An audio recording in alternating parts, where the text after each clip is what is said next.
오늘은 아버지는 가장 좋은 것을 물려주고 싶어 한다는 제목으로 하나님 말씀 증거하도록 하겠습니다. 옆에 분하고 한번 인사하시겠습니다. 가장 좋은 것을 물려주는 성도가 되시기 바랍니다. 가장 좋은 것은 믿음의 유산입니다. 그동안 이제 아브라함 시리즈를 통해서 은혜를 나누었습니다. 오늘 이제 아브라함 마지막 시간이 되겠습니다. 오늘 아브라함의 이제 임종 이야기를 통해서 오늘 우리에게 주신 말씀을 함께 나누려고 하는데, 제가 처음 시작할 때 아브라함의 인생을 한마디로 어떤 목사님이 이렇게 표현한다고 말씀드린 적이 있습니다. 신수성가의 인생이었다. 그래서 하나님의 손에 붙들림 받아서 그는 형통한 인생을 살다 간 사람이다. 그리고 하나님이 복을 주셨지 않습니까? 너를 통해서 너는 복의 근원이 될 것이다. 너를 통해서 천하 만민이 복을 받게 될 것이다. 얼마나 그 복이 정말 아브라함에게 그 인생을 바꿔놓는 그런 원동력이 된 거 아닙니까? 우상을 숭배하다가 집안이 완전히 몰락했습니다.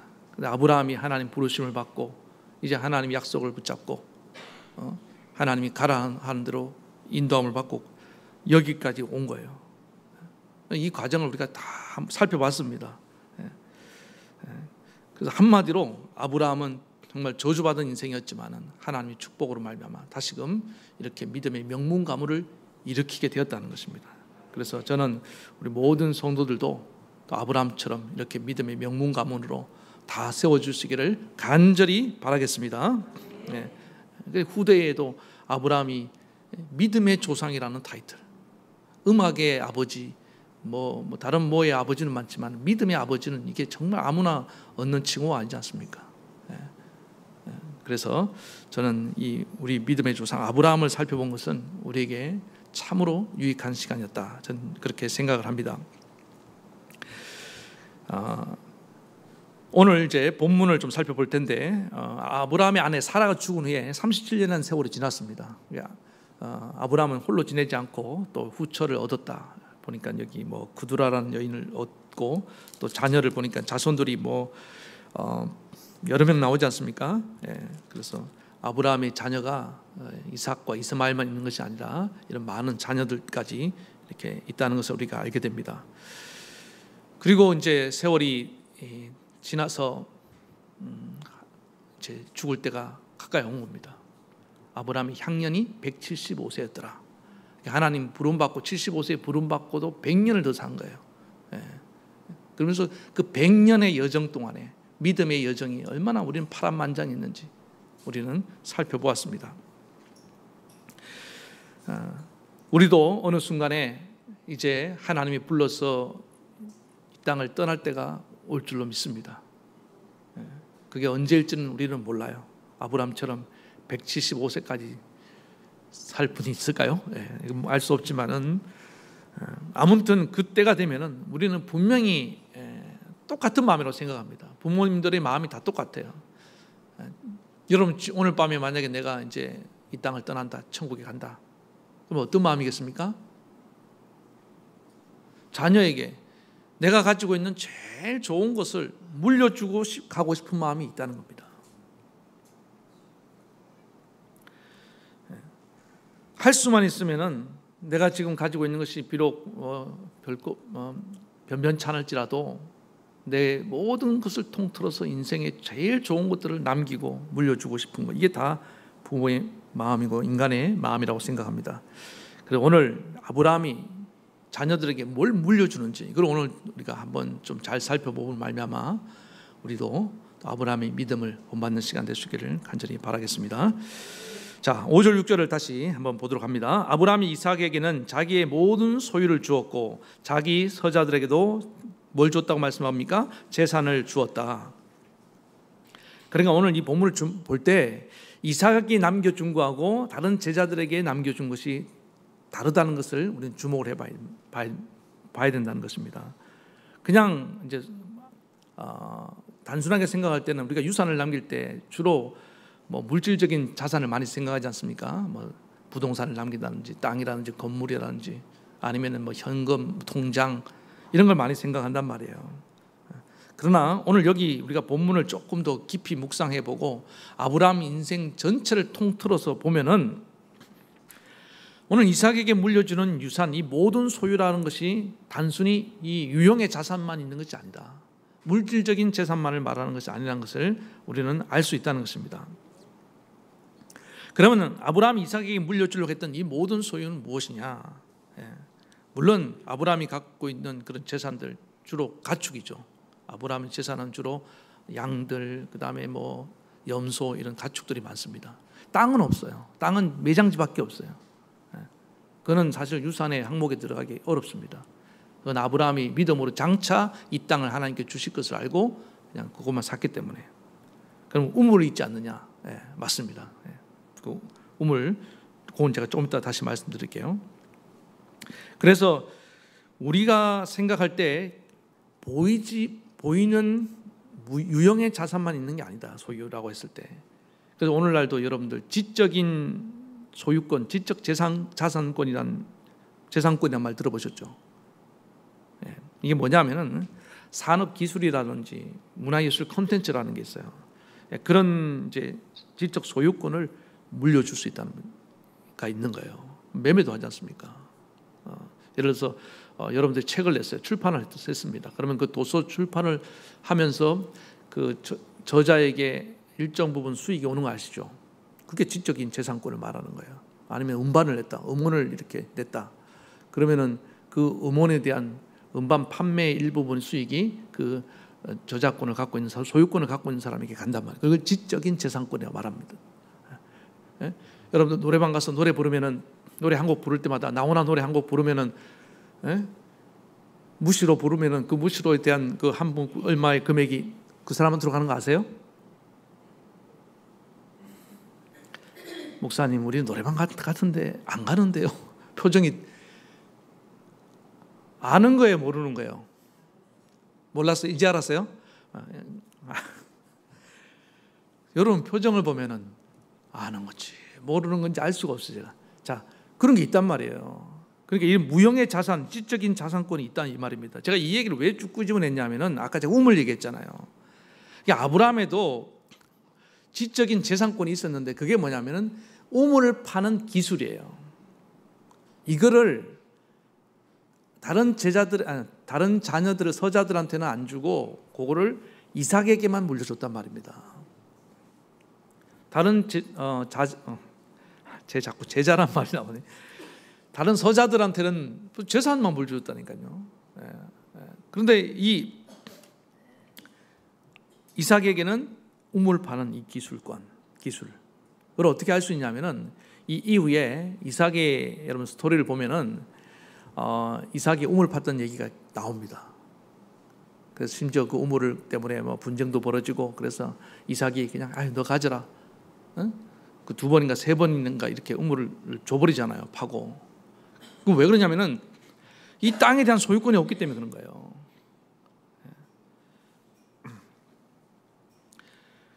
이 우물 파는 기술에 대해서는 제가 여러 번 말씀드렸는데 이게 왜 중요하냐면 현실적으로 아브라함과 이삭과 나중에 야곱 이 집안의 직업이 뭡니까? 목축업이잖아요. 목축업을 할 때 제일 중요한 게 뭐냐면 물입니다. 물. 짐승들이 생각보다 물을 엄청나게 많이 먹어요. 그리고 이 지역에는 물이 아주 부족하고 귀하기 때문에 그래서 이 우물을 잘 파서 물을 확보한다는 것은 이 목축업의 산업에 정말로 중요한 문제입니다. 그거를 해결했다는 거예요. 그래서 이들이 비록 나그네로 지냈지만은 아주 유력한 그런 위치를 확보할 수 있었던 것이 바로 우물 파는 기술권입니다. 그 기술권을 누구에게? 이삭에게 물려줬다는 것입니다. 그럼 여러분 우물을 물려주는 게 더 좋은 것 같아요? 아니면 우물 파는 기술을 물려주는 게 더 좋은 것 같아요? 예? 그러니까 우물 하나 그거 파다가 안 나오면 끝이잖아요. 그렇지 않습니까? 샘이 마를 수도 있는 거 아니에요. 우물 파는 기술이 훨씬 더 중요하죠. 그래서 유대인 속담에도 그런 말이 있어요. 탈무드에 그런 말이 있습니다. 자녀에게 물고기를 잡아주지 말고 물고기 잡는 기술을 물려주라. 그런 말이 있습니다. 그래서 지금도 저 이스라엘 유대인들은요 신앙에 함께 반드시 뭘 물려주냐면은 집안의 가업을 이어가는 기술이 있어요. 그게 뭐 세공업이라든지 뭐 이런 자기 집안에 먹고 살 수 있는 기술, 그걸 한 가지씩 꼭 물려줍니다. 이게 바로 어디서 나온 겁니까? 아브라함의 전통이라고요. 저는 여러분들 집에도 여러분 자녀들에게 이런 핵심 기술들을 좀 물려주시기 바랍니다. 아유, 목사님 그런 거 없는데요. 그러니까 이거는 단순히 산업을 이어가는 기술만 말하는 게 아니에요. 또 인생을 살아가는 어떤 인생의 경륜들, 연륜 있잖아요. 이런 것들을, 지혜를 총체적으로 모아서 아들에게 물려줬다는 것입니다. 여러분, 우리가 자녀들에게 물려주는 건 뭐냐면은 또 성품도 물려줍니다. 그렇지 않아요? 나중에 얼마나 웃긴지 압니까? 이 이삭이 아버지를 정말 완전 판박인 게 뭐냐면은 26장 바로 나와요. 그 다음에 이야기예요. 이 그랄 땅에 살고 있었지 않습니까? 이 블레셋 땅인데 여기 살면서 아브라함은 두 번씩이나 그랬잖아요. 아내에게 당신 나를 위해서 누이라고 하자. 우리 관계는 부부 관계가 아니고 오누이 사이다. 그렇게 합의를 했다고요. 그래서 두 번씩이나 어떻게 했어요? 아내를 이렇게 내어주는 사건이 있었습니다. 똑같이 이 이삭도 어떤 일이 있었냐면은 이제 이 땅에 거주하면서 아버지가 했던 방식 그대로 해요. 리브가 자기 부인한테 당신 너무 아리따우니까 누이라고 해라. 근데 어느 날 이제 둘이 이렇게 같이 잠을 자게 되었어요. 근데 그거를 아비멜렉 왕이 와서 지나가다가 창문으로 이렇게 지금처럼 뭐 보안 치안이 게 잘 없잖아요. 이렇게 지켜본 거예요. 아니 너희들 부부라 뭐 오누이 사이 뭐한 짓이냐 이게. 그러니까 사실은 부부가 맞는데 우리 아내가 너무 아름다워서 나를 죽이고 우리 아내를 빼앗아갈까 봐 그랬다고. 이건 누가 했던 일이에요? 자기 아버지가 그런 것까지 빼닮았다고요. 그래서 아브라함은 이삭에게 거의 모든 걸 물려줬다고 생각하면 됩니다. 모든 걸. 그게 다가 아니죠. 이삭에게 물려준 제일 중요한 유산이 뭐냐? 그 얘기를 오늘 하려고 합니다. 그게 뭐냐면은 신앙의 유산을 물려줬다는 겁니다. 지금 아브라함이 지금 누리고 있는 이런 물질과 또 이런 물 파는 기술, 또 이 나그네로 살면서 이 지역에서 때로는 어떤 전쟁에도 가담해서 승리하고 그런 모든 사람 관계에서 지금 이렇게 아브라함이 어떤 우월한 위치를 확보하면서 이렇게 해올 수 있었던 이 모든 것이 누구 때문입니까? 이게 하나님 때문이었다는 거예요. 하나님이 내게 복을 주셨기 때문에 내가 이런 실수를 했음에도 불구하고 나를 이렇게 부유케 하셨고, 하나님이 지혜를 주셨기 때문에 죄송합니다. 하나님이 지혜를 주셨기 때문에 내가 이 정말 사막과 같은 땅에서 우물을 발견할 수 있는 그런 기술을 확보하게 되었다. 이게 아브라함의 고백이에요. 그러니까 너도 이 땅에서 나그네로 어차피 살아야 되는데 여기서 나처럼 이렇게 영향력 있는 삶을 살고 사람들에게 무시당하지 않고 여기서 네가 형통하며 사는 길이 어딘지 아느냐? 너는 하나님을 잘 섬겨야 돼. 그리고 하나님의 복을 너의 것으로 만들어야 돼. 이거를 지금 물려주기를 원했다는 겁니다. 여러분, 우리가 이 땅을 살아가면서 우리가 누리고 있는 모든 복들, 여러분들 생각해 보세요. 지금 가정의 복을 누리고 있고, 또 직장의 복을 누리고 있고, 건강의 복을 누리고 있고, 인간관계의 복을 누리고 있고, 여러분들이 생각하는 이 땅에 살아가는 모든 것들 다 우리는 고백합니다. 다 이 모든 것이 하나님께로부터 온 것이다. 하나님이 주셨기 때문에, 안 그랬으면 나는 벌써 아내 빼앗기고 여기서 사람들에게 맞아 죽었을, 여기서 객사할 운명이었다. 난 그러나 하나님이 나를 지켜주시고 하나님이 내게 복을 주셨기 때문에 내가 오늘 여기까지 왔다. 너도 내가 믿는 하나님이 너의 하나님이 되게 하고, 너도 그 하나님을 잘 믿고 하나님 그 약속 붙들고 하나님 말씀에 순종하며 살아라. 예배 잘 드리면서 살아라. 이게 아브라함이 마지막으로 간절하게 물려주기를 원했다는 겁니다. 왜? 이 땅의 모든 형통의 복은 하나님께로부터 오기 때문에. 여러분 믿습니까? 이걸 정말 확신하고 이 복을 자녀들에게 목숨 걸고 물려줘야 된다는 거예요.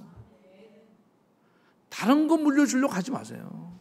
부자 3대 못 갑니다. 여러분 부자들이 아까 제가 얘기했지만요, 얼마나 그 자기의 부를 계속 개선하려고 노력하는지 압니까? 근데 안 돼요, 안 돼. 재산을 다 물려줬더니 유지 관리를 못하는데 어떻게 합니까? 그래서 부자들이 하는 일이 뭔지 압니까? 어릴 때부터 경영 수업을 가르치고 이 부를 어떻게 관리하는지를 철저하게 배우도록 그렇게 하는 거 아닙니까? 빌 게이츠 같은 경우는요, 재산의 전부 극히 일부분만 물려주고 말잖아요. 줘도 너 감당 못한다는 거예요.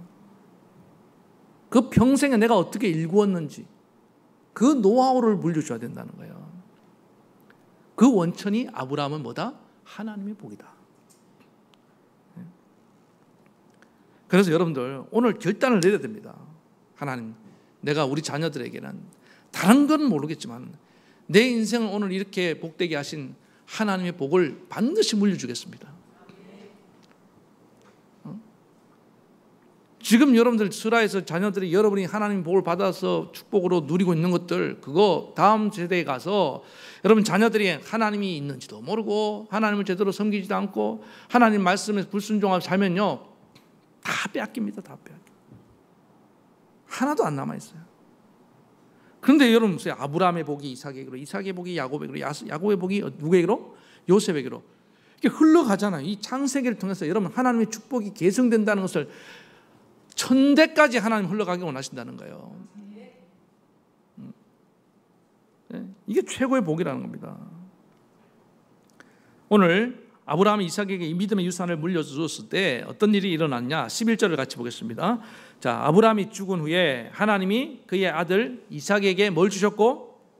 복을 주셨고, 다른 자녀들에게는 이스마엘이라든지, 물론 이스마엘은 따로 다른 하나님이 약속한 바가 있었습니다. 다른 그두라의 자녀들, 이 서자들에게는 하나님이 복을 주셨다는 얘기가 없어요, 성경에. 그러니까 다른 자녀들은 이 믿음의 유산을 상속받지 못했다는 것입니다. 그들은 그냥 아브라함이 준 재산 그거 갖고 그냥 자기의 힘으로 살아가는 인생이 될 수밖에 없다는 거예요. 아브라함이 이삭에게 복을 축복하고 난 뒤 믿음의 유산을 물려준 뒤에 이삭이 하나님의 복을 받았잖아요. 저는 이삭의 삶도 보면은 그래서 하나님이 복 주신 인생이라는 게 성경에 다 기록이 되어 있습니다. 자, 대표적으로 하나, 창세기 26장 12절을 제가 읽어드릴게요. 이삭이 그 땅에서 농사하여, 자, 이삭은 또 농사까지 지었습니다. 그 해에 100배나 얻었고, 몇 배를 얻었다고요? 100배의 수확을 얻었다는 거예요. 여호와께서 복을 주심으로 그 사람이 창대하고 왕성하고 마침내 거부가 되었더라. 역시 아멘이 없네요. 우리 1부 때도 아멘이 없고, 나는 왜 여러분이 거부가 안 나오는지 알 것 같아요. 이제. 다시 한번 읽을게요. 한 번 더 기회를 드리겠습니다. 그 사람이 창대하고 왕성하고 마침내 거부가 되어, 늦은 감이 있지만은, 아니 왜 그러냐면 특별히 사업하는, 제가 어디 이제 개업 예배 가면 꼭 이 말씀 갖고 하거든요. 아니 귀향의 사업을 하면은 100배 얻고 창대하고 왕성하고 거부가 돼야 될 거 아닙니까? 되면 안 돼요? 우리는 너무 그냥 청빈하게 살려고, 예수님이 청빈하게 사셨기 때문에 우리도 그냥 부자가 될 욕심이 너무 없으셔갖고. 그런데 여러분 그거 아셔야 됩니다. 하나님이 재물의 은사를 주시는 분들은 부자가 돼야 됩니다. 아니 여러분이 물질을 가지고 잘 쓰는 게 낫지, 저 악한 사람들이 부자가 돼갖고 나쁘게 쓰는 것보다 그게 낫지 않아요? 그렇잖아요. 자꾸 여러분들 그 악한 부자들 욕만 하지 말고 여러분들이 부자가 되세요. 그래서 여러분들 깨끗한 부자, 청부사상이라며 깨끗한 부자가 돼갖고 여러분들 그 부를 정말 값지게 사용하면 될 거 아닙니까? 왜 그 생각을 못 하냐고요? 왜 그냥 재벌들 욕만 하고 비판만 하냐고요? 저는 그거 아니라고 생각합니다. 이삭이 되면 되잖아요. 왜? 우리 하나님 복 주시는 하나님이니까. 거부가 되었대, 거부가. 100배의 이런 수익을 얻게 되었다는 것입니다. 이 모든 원천이 어디 있다? 하나님이 복을 주시니까. 이삭만 그런 게 아니에요. 야곱도요. 나중에 이제 삼촌 라반 집에 가서 이렇게 양을 키우고 염소를 키우는데 하나님 복을 주셔갖고요. 뭐 이렇게 뭐 우물가에서 물을 먹이는데 뭐 무슨 나뭇가지 이렇게 하다가 어떻게 했는데 걔들이 그걸 보고는 막 갑자기 생산을 하기 시작하는데 무슨 양떼가 염소떼가 이 새끼만 넣으면 쌍둥이 몇 마리씩 나오는 거야. 예? 그러니까 야곱 때문에 이 라반이 갑자기 또 거부가 된 거예요. 그때 야곱이 뭐라고 얘기하냐 이렇게 말합니다. 창세기 30장 30절. 내가 오기 전에는 외삼촌의 소유가 적더니, 외삼촌은 되게 가난했습니다. 빈약했습니다. 그런데 번성하여 때를 이루었으니 내 발이 이른 곳마다 여호와께서 외삼촌에게 복을 주셨습니다. 왜 이렇게 삼촌이 지금 이렇게 부자가 된지 아십니까? 하나님이 나에게 복을 주셔서 내가 삼촌이 이 양떼를 돌볼 때마다 내가 이 양떼를 돌볼 때 더 양들이 더 생산을 많이 해갖고 새끼를 많이 쳐갖고 이렇게 부자가 된 겁니다. 내가 아니었으면 삼촌은 맨날 가난하게 살 수밖에 없을 것입니다. 여러분, 저는 우리 하나님의 복이 너무 그냥 저 영적인 복만 있는 게 아닙니다. 하나님의 복은요 굉장히 어떨 때는 현실적이에요. 실제적이라고요. 여러분의 직장의 사업에, 여러분의 그 농사 짓는 현장에, 가정에 하나님이 복이 임하기를 간절히 축원합니다. 그래서 다, 그러니까 이삭도 나중에 요셉은 또 안 그렇습니까? 요셉은 뭐 노예로 팔려갔을 때나 감옥에 갔을 때나 거기서 막 다 총괄하는 그런 막 다 맡겨주잖아요. 보디발 장군도 집안 전체를 노예에게 뭘 믿고 도망가면 어떡하려고, 소유를 다 가지고 도망가면 어떡하려고 다 맡겨주고, 감옥에 들어갔는데 간수장이가 그 감옥 업무를 다 맡겨주고, 무슨 돈을 싸들고 로비해서 얻은 게 아니에요. 그냥 그의 인격과 그의 실력을 보고 딱 보니까 이 사람한테는 다 맡겨도 되겠구나, 하나님이 함께 하는구나, 형통한 걸 보고 내가 하는 것보다 네가 하는 게 훨씬 잘하겠다 하고 그런 업무들을, 그런 소유를 다 맡겨준 겁니다. 그게 다 어디서부터 온 겁니까? 하나님 복을 주셨기 때문에. 그래서 나중에 요셉 때는 정말 대제국, 이집트, 애굽이라는 제국의 총리까지 되잖아요. 이 놀라운 복이 임한다니까요. 그래서 아브라함은 하나님의 복이 우리 가문을 일으키는 절대적인 원천이다. 무조건 하나님의 복을 붙잡아야 된다. 하나님의 약속을 붙들고 하나님 말씀이라면 좀 납득이 안 돼도 순종하면서 그렇게 살아봐라. 그러면 하나님이 우리가 상상할 수 없는 이런 어마어마한 축복을 해주신다. 이걸 안 물려주면 나쁜 부모죠. 그리고 또 아브라함의 이 복이 뭐냐면은, 그러면서 아브라함은 이 땅이 전부가 아닌 것처럼 살았어요. 하나님이 약속하신 땅이 아브라함은 결국 얻지 못하고 지금 이제 죽게 되었잖아요. 이 죽었다는 얘기 뭡니까? 그 영혼이 이제 천국으로 돌아간다는 얘기잖아요. 구약에는 이 천국의 개념이 잘 없습니다. 그래서 신약에서 이걸 보충하면서 뭐라고 얘기했냐? 이 아브라함의 죽음을 대해서 이렇게 언급하고 있습니다. 히브리서 11장 3절에 보니까 이 사람들은 다 믿음을 따라 죽었으며 약속을 받지 못하였을 때, 이 땅은 약속을 유업으로 받지 못했다는 겁니다. 그것들을 멀리서 보고 환영하며 또 땅에서 외국인과 나그네임을 증언하였느니라. 자, 그러니까 이 땅을 못 얻었지만은 그들이 멀리서 바라봤다. 하나님의 약속을 바라봤다는 거예요. 약속의 땅을. 그렇게 약속의 땅을 바라보는 그 삶이 나그네의 삶인 것을 증명했다는 거예요. 여러분, 나그네로 산다는 게 뭡니까? 이 땅이 아무리 우리가 많은 부를 얻고 소유를 얻고 또 좋은 것들이 있다 할지라도 언젠간 이걸 다 두고 나는 나의 본향을 향해 간다, 나의 고향으로 돌아간다는 의식을 갖고 살아가는 사람을 나그네라고 말한다고요. 철저하게 아브라함은 나그네 의식을 가졌다는 거예요. 그래서 또 16절에 그들이 이제는 더 나은 본향을 사모하니 곧 하늘에 있는 것이라. 이러므로 하나님이 그들의 하나님이라 일컬음을 받으심을 부끄러워하지 아니하시고, 아브라함이 이 땅에 하나님 주신 축복에 집착하면서 여기서 막 천년만년 살 것처럼 그렇게 욕심을 부렸다고 한다면 하나님 부끄러웠을 거야. 그런데 아브라함이 역시나 저 하늘의 본향을 사모하고 그렇게 살았기 때문에 하나님이 그를 기쁘게 생각했다는 겁니다. 그리고 하나님도 그들을 위하여 한 성을 예비하셨느니라. 영원히 거할 그 천국을 예비해 주셨다는 겁니다. 그러니까 이게 두 가지 복인데, 하나는 뭐냐? 하나님 복으로 이 땅에서 형통하는 복. 이거 너 물려받아라. 그러면서 너는 이 땅이 전부인 것처럼 살지 말고 우리가 장차 돌아갈 영원한 천국이 있다는 것을 알고 믿고 그 영원한 보장을 바라보고 살아가라. 요 두 가지 복을 아브라함이 이삭에게 물려줬다는 거예요. 여러분들이 오늘 잘 기억하시기 바랍니다. 여러분 자녀들에게 너 이 땅을 사는 동안 하나님의 복으로 된다. 네가 잘나서 되는 게 아니야. 너의 지식과 너의 능력으로 되는 게 아니야. 은혜로 되는 거야. 하나님 은혜로 되는 거야. 이거 명심해. 그리고 너 여기서 혹시라도 성공하고 영향력이 있고 부자가 된다 할지라도 그 전부라고 생각하면 안 돼. 반드시 너는 마지막에 이 땅에서 청산하고 돌아갈 날이 온다. 천국을 사모하고 살아가야 된다. 이걸 분명하게 가르쳐 줬다는 거예요. 그러니까 나중에 우물 분쟁이, 소유권 분쟁이 붙었을 때, 여러분 이 당시 우물은요 유전입니다. 유전. 오늘날 유전과 같아요. 어마어마하게 귀한 겁니다. 근데 이삭이 어떻게 해요? 그냥 줘버려요. 여러분 줄 수 있겠어요? 유전 사업권을 그냥 달라한다고 그냥 막 싸우기 싫어서 줄 수 있어요? 목사님, 내 목숨을 가져가세요. 차라리 날 죽이면 죽이지 난 못 내놓. 그러니까 왜 그걸 내놓을 수 있었겠습니까? 영원한 본향을 사모하니까. 지금 재산 때문에 싸우는 분들은요 아직 이 천국의 복이 임한 게 아니에요. 지금 여러분 부끄럽게 하려고 이 말씀 드린 것이 아니라, 제대로 된 기왕에 우리가 예수 믿었으면요 제대로 된 하나님의 복을 뭔지를 알고 믿고 신앙생활을 해야 된다는 겁니다.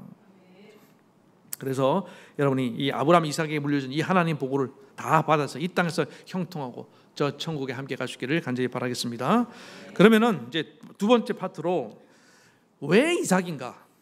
다른 자녀들에게는 왜 이 유산을, 이 믿음의 유산을 물려주지 않고 이삭에게만 물려줄 수밖에 없었는가? 다른 자녀들은 이 형평성에 문제가 있는 거 아니야? 불공평한 거 아니야? 요즘 여러분들 그 재산 상속할 때 거의 뭐 자녀들 뭐 똑같이 나눠주잖아요. 법적인 보호를 받잖아요. 그런데 잘 보세요. 다른 자꾸 제자가 나오네. 다른 자녀들은 이 재산을 받고 아무 문제 제기 안 하고 소송도 안 하고 그냥 그거 받고 갔다는 거예요. 자, 여기서 끝난 겁니다, 사실은. 여러분 믿음의 유산, 무용의 유산 이런 거는요 물려준다고 해서 받을 수 있는 게 아닙니다. 정신적인 유산이라는 거는 여러분 어떻습니까? 물려준다고 해서 받을 수 있는 게 아니에요. 받을 만한 그릇이 되지 않으면요 아무리 물려줘, 성품의 유산은요 받을 인격이 안 되면 못 물려줍니다. 그렇지 않아요? 이 믿음의 유산을 아무리 이걸 문서화해서 물려줄 거예요. 어떻게 할 거예요? 그런 거 아닌가요? 이 무용의 유산이에요. 정신적인 유산이라고요. 제가 이걸 어떻게 설교할까 고민해 봤는데, 그런데 하나님은 그래서 이건 하나님 입장에서 뭐라고 하냐, 내가 약속의 자녀로 이삭을 선택했기 때문이다 이렇게 말한단 말이에요.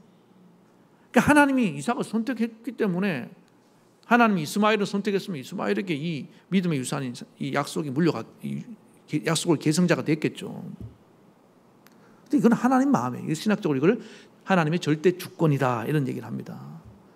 근데 몰라요. 누가 이 하나님의 선택을 받았는지, 누가 또 그 선택에서 벗어났는지를 우리는 알 길이 없어요. 나중에 여러분 이삭도 그러잖아요. 자기 몸에서 나온 이삭은 분명히 리브가의 몸에서 에서와 야곱 쌍둥이로 나온단 말이에요. 그때도 하나님 뭡니까? 큰 자가 작은 자를 섬기고 그다음에 큰 자 그런 말 하시면서 야곱을 선택했다는 그런 표현을 이렇게 하셨거든요. 나는 야곱을 통해서 이 큰 민족을 일으키고 또 구원의 역사를 써가겠다. 이 하나님의 의지였단 말이에요. 그런데 이삭은 어땠느냐? 인간적으로 에서가 너무 좋아. 예? 성격도 에서하고 맞고, 또 에서가 잡아다 주는 사냥고기 요리해 준 게 너무 좋아. 그래서 그냥 내친 김에 에서를 장자로 삼고 축복하려 했다가 사단이 났잖아요. 결국에는 야곱을 축복할 수밖에 없었잖아요. 이게 뭡니까? 이게 하나님의 절대 주권이라는 거예요. 하나님이 야곱을 선택했기 때문에. 그래서 로마서에서는 이걸 뭐라고 했냐? 내가 야곱은 사랑하였고 에서를 미워하였다. 그러면은 선택받은 사람 입장에서는 어떻습니까? 내가 무슨 자격이 갖춰서 하나님이 나를 선택하신 것이 아니라 이런 축복의 유산을 나에게 물려주려고 선택한 것이 아니라 내가 부족하고, 여러분 이삭도 얼마나 찌질한지 압니까? 제가 말했잖아요. 아내를 누이라 속이고 지만 살겠다고. 제가 세상적인 기준으로 볼 때는 이삭보다는 이스마엘이 낫고요, 야곱은 막 이렇게 사기치고 아우 못해. 에서가 훨씬 낫단 말이에요. 그럼에도 불구하고 하나님은 세상적인 기준과 별도로 하나님은 이삭과 야곱을 선택해서 그들을 통해서 이 믿음의 유산을 계승시켜 나간단 말이에요. 이해하기 힘들죠. 그런 선택을 받은 이삭이라든지 야곱은요, 감사하고 감격할 수밖에 없는 겁니다. 내가 무엇이가 안 돼? 나처럼 이렇게 부족하고 허물 많은 나를 하나님이 부르셔서 축복해 주실까? 그걸 겸손하게 그걸 받아들인단 말이에요. 자, 그래서 지금 제가 한 표현이 중요합니다. 그거를 겸손하게 받아들이는 게 중요하다는 것입니다. 제가 그 전에 이 하나님의 선택에 대해서 내가 좀 세상적인 세상 역사에서 일어났던 얘기를 통해서 한번 좀 반대 예를 한번 들게요. 하나님은 이 역사의 주관장을 믿습니까? 이 세상 역사에도 하나님 개입하십니다. 여러분 그 남자들 좋아하는 영화 중에서 글라디에이터라는 영화가 있었어요 옛날에. 지금 이게 또 후속작이 나온다는 얘기도 있는데, 로마 제국 후기를 다룬 영화입니다. 그때 황제가 마르쿠스 아울렐리우스라는 황제 시대예요. 그때까지만 해도 팍스 로마나 로마의 평화가 유지되는 시대였습니다. 로마가 괜찮은 시대였어요. 그런데 이 아울렐리우스의 아들이 문제가 많아요. 코모두스라는 그런 아들인데, 이 아들이 아주 망난이고 막 성격도 안 좋고 뭐 아주 문제가 많은 그런 아들이었어요. 아무리 생각해도 아버지가 그 아들한테 왕위를 계승했다면 나라를 다 말아먹을 것 같아. 그런데 자기 장군 중에서, 충신 중에서 막시무스라는 그런 장군이 너무 지혜롭고 용맹하고 또 리더십도 있고 쟤한테 물려줘야겠다. 그렇게 마음을 먹고, 여러분 로마는요, 역사를 보면은 꼭 적장자에게 계승을 안 합니다. 그런 전통이 있어요. 그런데 아들이 코모두스가 그걸 알고 아버지를 독살해서 죽여버립니다. 그리고 자기가 황제가 돼요. 자, 이걸 어떻게 보자는 거예요? 어떻게 볼 거냐는 거예요, 이걸. 그래서 그 코모두스가 황제가 되면서부터 로마가 급격하게 쇠퇴하기 시작하는 겁니다. 이 로마라는 나라가요, 아주 나중에 이제 뭐 대제국이 이 로마의 길에 미치지 않은 곳이 없다. 그런 엄청난 힘을 가지니까 교만해지고, 또 기독교인들은 엄청나게 박해했잖아요. 그리고 로마의 그 귀족들의 문화가 음란하고 방탕하고 타락했습니다. 그러니까 하나님이 이제 망할 때가 되니까, 저는 그렇게 생각합니다. 이게 하나님이 개입하신 거예요. 만약에 아울렐리우스의 뜻대로 막시무스가 황제가 되면 어떻게 됩니까? 로마는 더 강성해지겠죠. 그런데 그 계획을 틀어버리고 이런 망나니 코모두스가 황제가 됨으로 말미암아 하나님은 로마를 쇠퇴의 길로 이끌어가는 겁니다. 누가 개입한 거예요? 그럼요.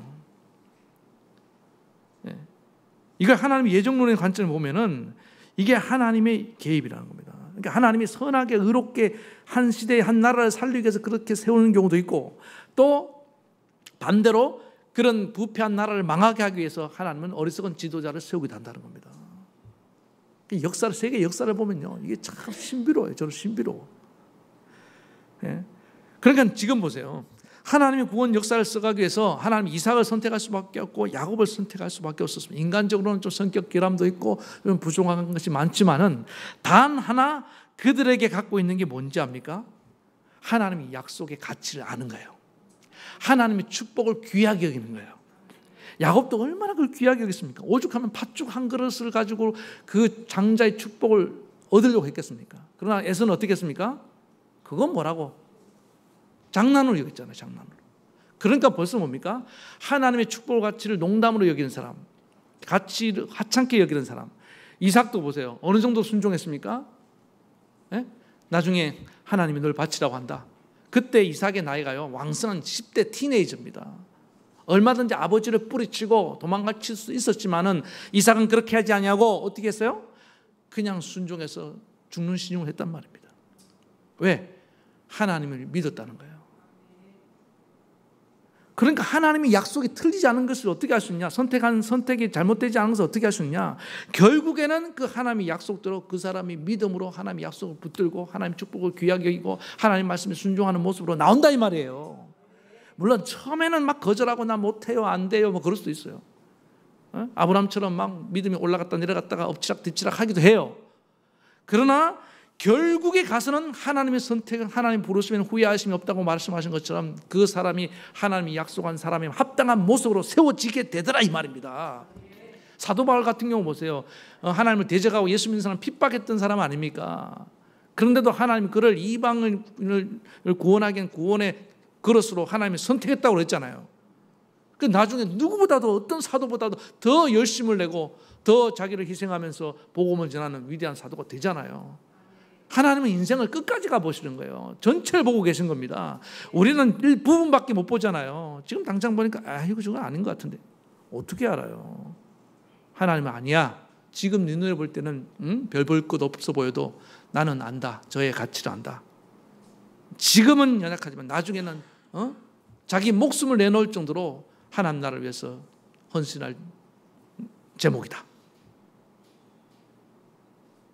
그러니까 여러분들 우리가 가족 구원 전도할 때도요, 당장 뭐 안 받아들인다고 낙심하지 마세요. 하나님 그를 선택했으면 반드시 구원할 줄로 믿습니다. 그래서 여러분 저도 목회할 때 항상 그래요. 어떤 분이 지금 뭐 이렇게 신앙생활 잘 안 해도 낙심 별로 안 해요. 왜?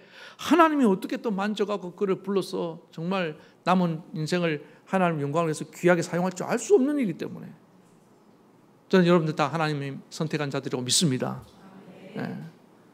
중요한 건 뭡니까? 그때가 언제든지 간에 믿음으로 이삭처럼 야곱처럼 이제 응답하고 나와야 된다는 겁니다. 그걸 통해서 우리는 하나님의 약속의 자녀인 것을 스스로 증명하게 된다는 거예요. 그래서 오늘 말씀의 결론입니다. 아브라함이 이삭에게 자녀들에게 제일 좋은 걸 물려주려고 했습니다. 다 할 수만 있으면 이스마엘에게도 그 다음에 다른 서자들에게도 믿음의 유산을 물려주려고 했겠죠. 그냥 운명론적으로 넌 하나님의 약속이 없기 때문에 안 된다 이게 아니라 정말 이스마엘과 다른 지자들도 다른 서자들도 하나님의 축복 약속이 귀한 걸 알고 하나님의 축복으로 살아있는 걸 알았으면요 그 붙어 있어야죠. 그렇게 이삭을 핍박하면 안 되지. 지금 보세요. 아들들이 어떻게 했습니까? 아브라함이 떠나보내잖아요. 동쪽으로 떠나보내니까 다 어떻게 했어요? 두 말 안고 떠나가요. 정말 하나님의 약속을 받고 싶으면 떠나면 안 되지. 아버지, 저도 하나님의 약속의 반열에 들어가고 싶습니다. 아버지, 저도 하나님 축복이 원합니다. 한마디로 해야 될 거 아니야. 한마디도 안 하고 네 하고 간단 말이에요. 벌써 아니죠? 벌써 하나님 복받기 걸러 먹었잖아요. 그러니까 여러분들 하나님 왜 나를 축복하지 않냐고 말하지 말라고요. 하나님 다 축복하기 원합니다. 근데 내가 뭡니까? 그 약속을 귀하게 여기고 어떤 분은 귀하게 여기고 아멘 하고 받아들이고 그걸 그 축복 다른 것보다 그 하나님의 축복을 위해서 다른 걸 가차없이 버릴 수 있는 이런 믿음이 있기 때문에 그 사람이 하나님 복을 받고 간다 이 말입니다. 우리 모든 성도님들이 이 하나님 복의 가치를 알고 믿음으로 응답하며 살길 바랍니다.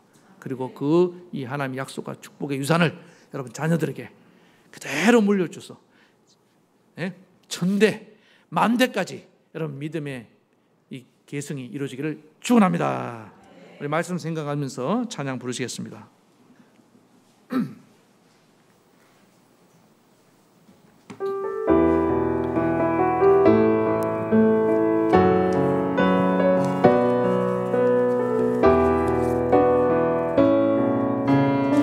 주께 힘을 얻고 주께 힘을 얻고 그 마음에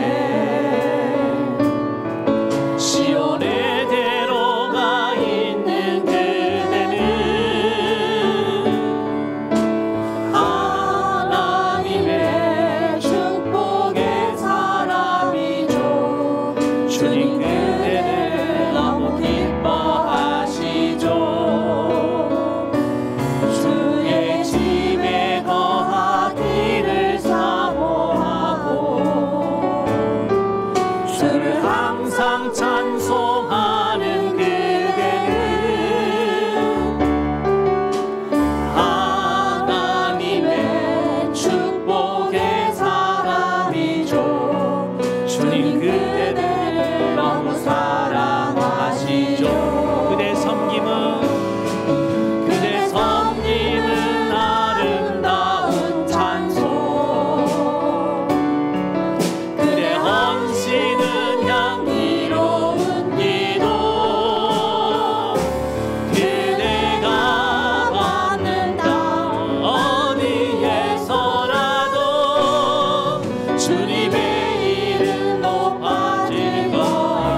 여러분 잠시 동안 묵상합시다.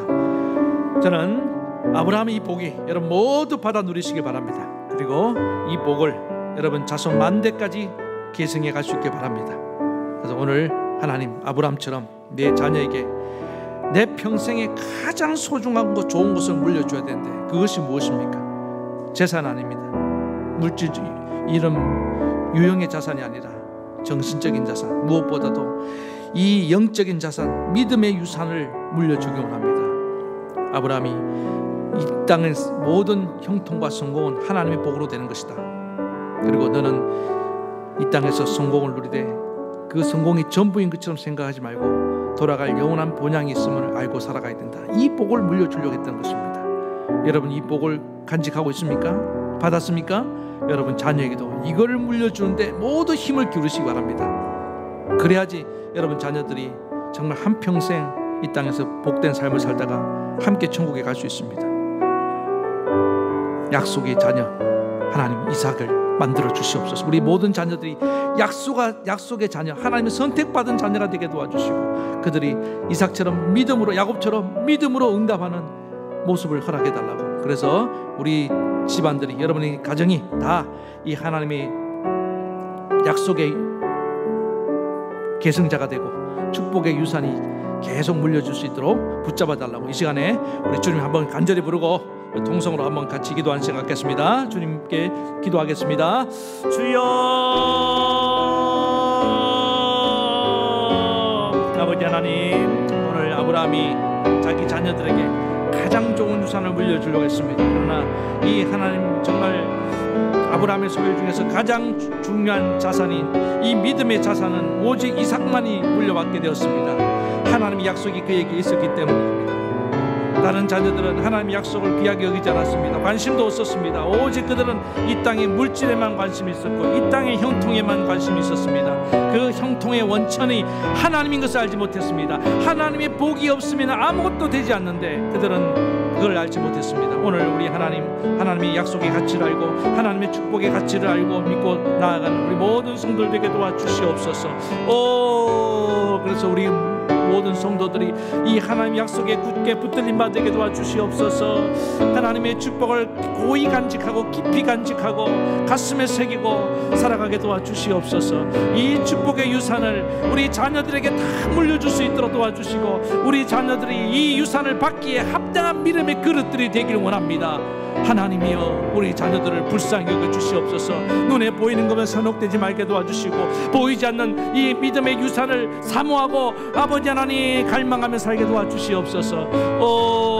그래서 우리 모든 성도들의 집안이 하나님 믿음의 명문 가문으로 우뚝 서게 도와주시고 이 하나님의 축복의 유산이 자손 만대까지 이어질 수 있도록 주님 복을 내려주시기 원합니다. 당대에 끝나지 말게 도와주시옵소서. 이 믿음의 가문이 당대에 끊어지는 역사가 없도록 주님께서 특별히 간섭하여 주시옵소서. 우리 다음 세대 하나님 믿음의 계승이 이루어져야 되겠습니다. 우리 믿음의 자녀들이 정말 한번 이삭과 야곱처럼 믿음으로 응답하며 나와야 될 때인 줄 믿습니다. 아버지 하나님, 우리 자녀들이 이 세속의 가치관에 휩쓸려 가고 있습니다. 아버지 하나님, 세상에 보이는 것을 쫓아가기 현안이 되어 있습니다. 하나님, 보이는 것이 전부가 아닙니다. 보이지 않는 이 영적인 유산을 물려받아야 됩니다. 이 정신적인 유산, 믿음의 유산이 없으면 우리의 축복이 오래가지 않습니다. 하나님이여, 우리 자녀들을 붙잡아 주시옵소서. 우리 자녀들에게 믿음의 눈을 열어주시옵소서. 이 하나님 약속의 가치, 하나님의 축복의 가치를 보는 눈을 열어주시기 원합니다. 사모하게 도와주시고 갈망하게 도와주시고 이 약속을 붙들고 신앙생활할 수 있도록 은혜 베풀어 주시옵소서.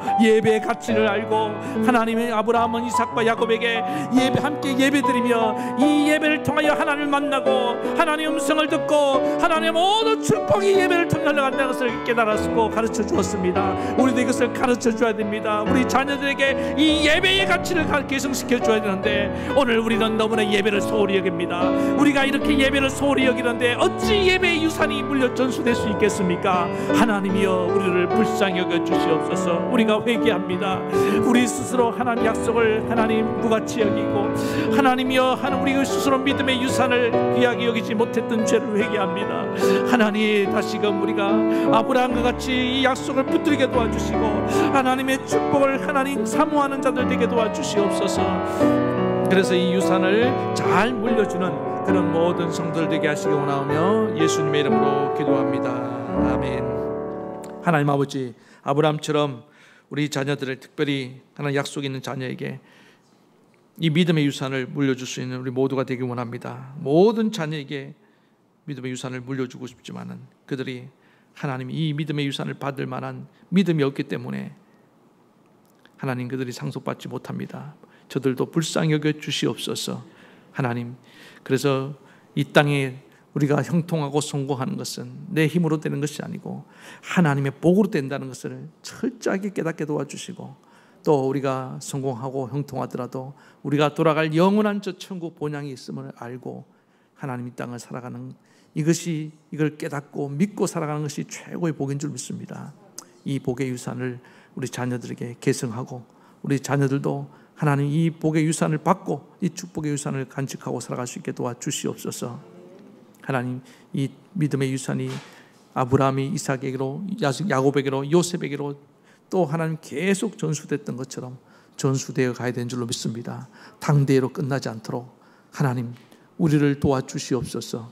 우리가 정말 하나님의 약속을 귀하게 여기지 않고 하나님의 축복을 하찮게 여겼던 죄를 용서해 주시옵소서. 우리가 예배를 너무나 소홀히 여겼던 죄를 용서해 주시옵소서.